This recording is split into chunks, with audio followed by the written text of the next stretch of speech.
योद्धा न्यूज मराठी. नवनियुक्त कार्यरत दप्तर कारकून, कालवा निरीक्षक व मोजणीदार व यांच्या सेवा प्रवेशोत्तर प्रशिक्षणास 1 महिना पूर्ण. नारायणगाव तालुका जुन्नर येथे सुमारे 11 वर्षाच्या कालावधीनंतर कुकडी पाटबंधारे विभाग क्रमांक 1 कार्यकारी अभियंता यांच्या मार्गदर्शनाखाली सुरू असलेले नवनियुक्त कार्यरत दप्तर कारकून, कालवा निरीक्षक व मोजणीदार व यांच्या सेवा प्रवेशोत्तर प्रशिक्षणास 1 महिना पूर्ण झाला आहे. कार्यकारी अभियंता गणेश नान्नोर यांच्या मार्गदर्शनाखाली प्रशिक्षक माननीय उपविभागीय अधिकारी सुहास साळवे हे या सर्व प्रशिक्षणार्थींना सुमारे 1 महिन्यापासून प्रशिक्षण देत आहेत. याबाबत माहिती अशी की जलसंपदा विभागाचे नारायणगाव येथील कुकडी पाटबंधारे विभाग क्रमांक 1 हे महाराष्ट्र शासनाच्या जलसंपदा विभागांतर्गत कुकडी प्रकल्पाचे प्रमुख कार्यकारी कार्यालय आहे. या प्रकल्प कार्यालय अंतर्गत काम करणारे अनेक कालवा निरीक्षक, मोजणीदार व दप्तर कारकून हे कार्यरत आहेत. परंतु या सर्व कर्मचाऱ्यांना कार्यालयीन व क्षेत्रीय कामकाजाच्या प्रशिक्षणाचा अभाव होता. प्रशिक्षणाच्या अभावामुळे कर्मचाऱ्यांना क्षेत्रीय प्रकल्पावर काम करताना अनेक अडचणींना सामोरे जावे लागत होते. ही बाब लक्षात घेऊन कार्यकारी अभियंता गणेश नान्नोर साहेब तसेच माजी उपविभागीय अधिकारी सुहास साळवे व वरिष्ठ लिपिक आनंद मुळक यांनी नारायणगाव येथे सर्व कर्मचाऱ्यांना प्रशिक्षण सुरू होण्यासाठी मंत्रालय स्तरापासून मोठी मेहनत घेतली. या सर्वांच्या प्रयत्नांना यश आल्याने नारायणगाव येथे नवनियुक्त कार्यरत दप्तर कारकून, कालवा निरीक्षक व मोजणीदार यांचे प्रवेशोत्तर प्रशिक्षण 1 मे 2026 रोजी सुरू झाले आहे.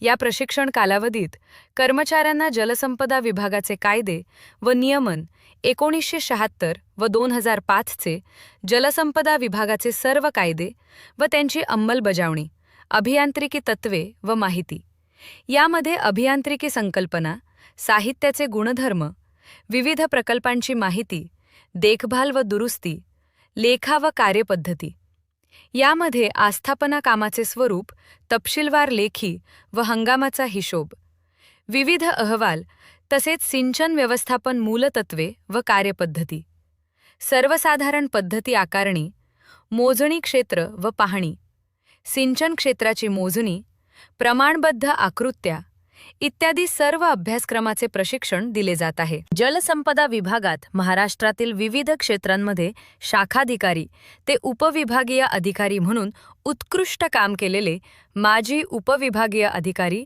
सुहास साळवे हे सर्व प्रशिक्षणार्थींना स्वतः प्रशिक्षण देत आहे. प्रशिक्षण कालावधीमध्ये व शिक्षणाचा एक भाग म्हणून प्रशिक्षणार्थींनी येडगाव धरण येथे भेट देऊन धरणाचे दरवाजे, विसर्ग नियंत्रण, विसर्ग पद्धत, धरणातील पाण्याची पातळी, साठा यांचे मोजणी यंत्र, पाणी सोडण्याची पद्धत, त्यांची पाणी सोडण्याचे गेट, धरणाचा प्रकार, धरणाचे सर्व कार्यनियंत्रण याची प्रत्यक्ष स्थळावर जाऊन माहिती घेतली.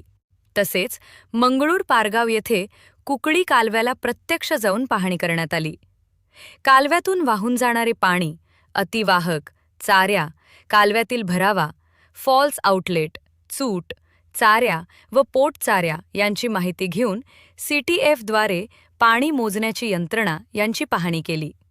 औरंगपूर/पारगाव येथील श्रीकृष्ण पाणी वापर संस्था क्रमांक 26 तसेच मुक्ताबाई पाणी वापर संस्था क्रमांक 27 या पाणी वापर संस्थांना भेट देऊन संस्थेचे सर्व दप्तर व अभिलेखे यांची पाहणी केली.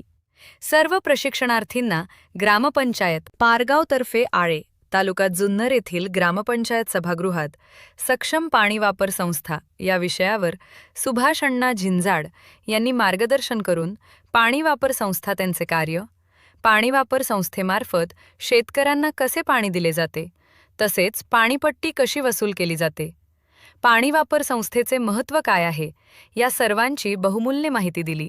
प्रशिक्षण सुरळीत व्हावे कार्यकारी अभियंता गणेश नान्नोर व मुख्य वरिष्ठ लिपिक आनंद मुळूक हे विशेष लक्ष देत आहेत. प्रशिक्षण कार्यशाळेसाठी कुठलाही शासकीय निधी नसताना उपविभागीय अधिकारी सुहास साळवे हे सर्व कर्मचाऱ्यांना योग्य प्रशिक्षण मिळावे यासाठी मोठी मेहनत घेऊन प्रशिक्षण देत आहेत. या बातमीचा आढावा घेतलाय आमचे योद्धा न्यूज मराठीचे प्रतिनिधी पंकज सरोदे यांनी. पहिली त्याला बेड लेवल आहे. त्याच्यानंतर इथे लोखंडी जे आडवे बांधलेले आहेत त्याला वेव्ह सप्रेसर म्हणतात. वेव्ह सप्रेसरचं काम काय, त्याच्यावर पाणी असतं आणि त्याचं पाणी सोडल्यानंतर ज्या लाटा तयार होतात त्या लाटाची व्हेलॉसिटी झिरो करण्यासाठी वेव्ह सप्रेसर म्हणून ते काम करतं. आणि हे नेहमी रिकमेंड केलेले त्याच्यानंतर हे बांधलेले आहे. पुढे गेल्यानंतर बऱ्यापैकी व्हेलॉसिटी पाण्याची कमी होते. वेव्ह सप्रेसरमधून लिमिटेड व्हेलॉसिटी पाणी बाहेर पडतं.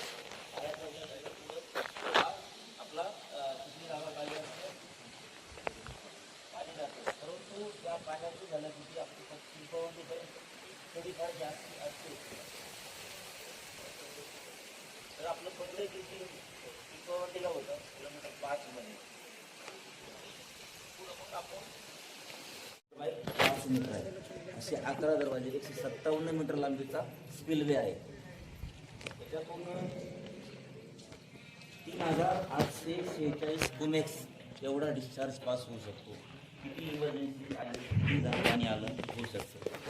माझ्याकडं ते धरण मेंटेनन्सला असताना 35,000 कसे एवढा डिस्चार्ज करणं सोडलेलं आहे. काही डिस्चार्ज जेवढा सोडला जातो त्यावेळेस पूर्ण व्हायब्रेट होतं.